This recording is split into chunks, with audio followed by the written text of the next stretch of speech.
Good day everyone! Ngayon naman, i-review natin ang whole life plan ni Sun Life Philippines na Sunfit Annual Advantage. Ito ay nagbibigay ng lump sum amount kapag na-diagnose tayo ng critical illness or malalang sakit o di kaya kapag nawala tayo. Ito ay isang financial solution na napakahalagang meron sana tayo kasi madalas ang malalang sakit ang umuubos ng perang inipon natin ng ilang taon. How much ba ang cost pa nagkasakit? Dito, makikita natin ang top 5 na nakakamatay na sakit at nakakamatay na gastusin sa bulsa.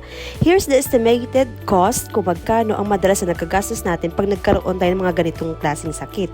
Tulad ng heart disease, cancer, stroke, diabetes, at COVID-19. At alam nyo ba, di ba, nung last 2021, nasa top 3 most deadliest illness si COVID. Pero as report by DOH right now, nasa top 11 na lang siya. Ang Sunfit Annual Advantage ay merong critical illness insurance, hospital income benefits na related sa critical illness niya kapag nagka-hospitalize ka. Meron din itong life insurance or death benefit. Meron din itong cash benefits or savings. At ang main purpose ng product na ito ay for health and life. Kaya kung naghahanap ka ng isang plan na merong investment component, hindi ito yung hinahanap mo. Hindi rin ito parang HMO or health card na nagagamit kung gusto nating magpa-check up, magpa-lab test, o di kaya ay kapag na-hospitalize ka, emergency. Ang critical health insurance ay reimbursement ang pag-claim nito at cash lump sum na ibibigay. Isang bagsakan ang pagbibigay na magagamit pang bayad sa mga nagastos sa operation, surgeries, or malalang sakit. Pagdating sa coverage year ng HMO, madalas until age 65-year-old lamang siya at madalas until age 100-year-old naman pag health insurance. Ang HMO naman, kailangan mo siyang gamitin sa mga accredited doctors at hospital. Samantalang, ang health insurance naman ay may choice kang mamili kung saang hospital at sinong doktor ang kukunin mo. Kung tatanungin niyo ako, ano ba Miss Jonah ang mas mahalagang kunin? Mahalaga na parehong mayroong ganitong klaseng health plan protection dahil magkaiba naman ang kanilang mga paggamit. Eto pa, ang health insurance plan ng Sunfit Annual, meron din siyang savings component. Una, meron siya tinatawag na dividends. Binibigay ito or lumalabas ito usually after paying years ang pag-release niya. Usually on the second year, meron naman siya agad pero na-release lang talaga yan after the paying years. Like for example, on the 11th year, if 10 years to pay ang kinuha mo. Or in the 16th year, kapag 15 years to pay naman kinuha mo. Or on the 21st year, kung 20 years to pay naman ang inavail mo tulad dito sa example na ito. Usually, nasa around 3.9% ang binibigay ni Sun Life as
here high and dry. Oh, oh, oh, oh,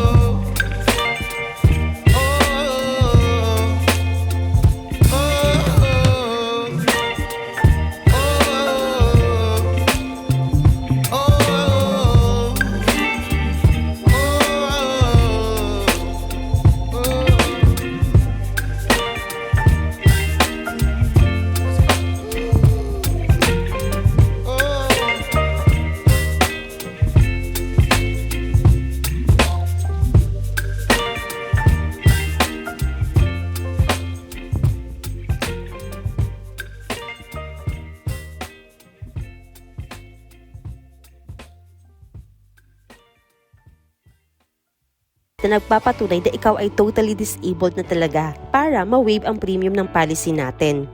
Heto na, isa-isahin natin ang benefits ng plan na ito. Unahin natin ang health insurance benefit number 1 na prevention. You can avail of this special access and privileges to premium workouts and various wellness activities that will help you stay fit and healthy. Check nyo lang yung Go Well to explore the wellness community.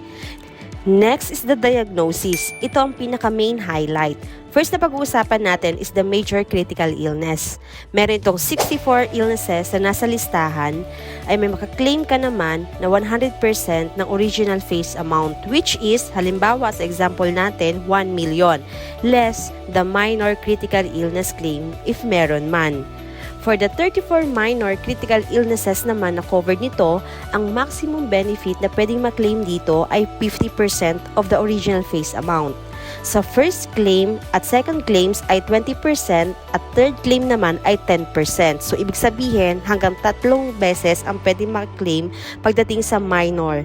However, ang claims natin na ito ay dapat from different group of minor critical illnesses. So, for example, ang first diagnosis ng minor critical illness ay nasa heart-related na group, dapat nasa ibang category or group ang mga sumusunod na minor illness para may maklaim. May groupings kasi dito ng illnesses. Kung ang sakit mo naman ay nabibilang sa 16 na specific cancer conditions, may additional 50% on top of the original face amount pa ito. Pag cancer ang tumama sa'yo, ang medical expenses, obviously, napakamahal, hindi biro. Because of this, may additional 50% pa siya. If 1 million yung face amount, meron ka pang additional 500,000 pesos on top of your major CIB claim. To sum it up, ang total illnesses na covered ng Sun and Fit and Well Advantage ay nasa 114. Alam niyo ba na this is the highest covered illness in the market? Karamihan kasi ay additional critical illness lang ang makikita nyo sa mga VUL plans nila, like 36 lang. So kapag ang sakit na dumapo sa inyo wala sa listahan na ito, baliwala ang critical illness benefit na binayaran nyo. Without a doubt, ito ang tinuturing na the best health insurance in the market. Take note lang that the policy terminates or natatapos siya upon death of the insured or upon na claims na lahat ng total 100% ng original face amount. Let's go naman sa treatment and rehabilitation, the number 3 and 4. Ang pag-claim nito ay tig-isang beses for minor at isang beses for major. Di ba remember, ang CIB sa minor is up to 3 claims pwede, tapos with different group of illness. Pagdating naman sa treatment and rehabilitation, once na nakapag-claim na tayo nito sa first minor critical illness benefit, kapag sa susunod nagkaroon ka ulit ng minor critical illness benefit, wala na ulit yung treatment and rehabilitation. Pero if ever magkaroon ka ulit ng major CIB, additional pa itong treatment and rehabilitation sa ibibigay. So, paano ba ito nagwo-work? Let's go to the treatment na meron siyang hospital income at post-hospitalization benefit. Si hospital income benefit, meron siyang 0.125% of the original face amount per day with a maximum of 90 days confinement or 3 months yung pag-claim. Example, 1 million face amount times 0.125% which is 1,250 per day, yung daily hospital income benefit ni client. So, if ever 90 days siya ma-hospitalize, may makiklaim pa siya na additional 112,500 on top of the critical illness claim.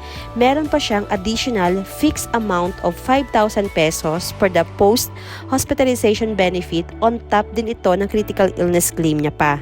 Siyempre, kailangan natin magpagaling, kaya lalabas tayo ng hospital at kailangan din ng pera panggastos.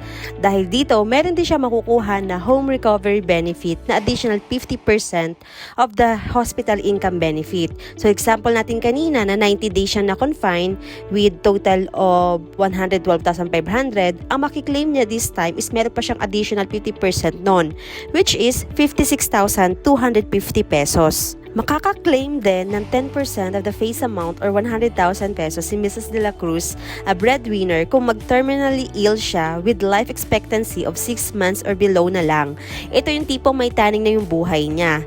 Since meron tayong specific cancer booster benefit na nagbibigay ng additional 50% of the original face amount, pati itong treatment and rehabilitation part meron din siyang kasama.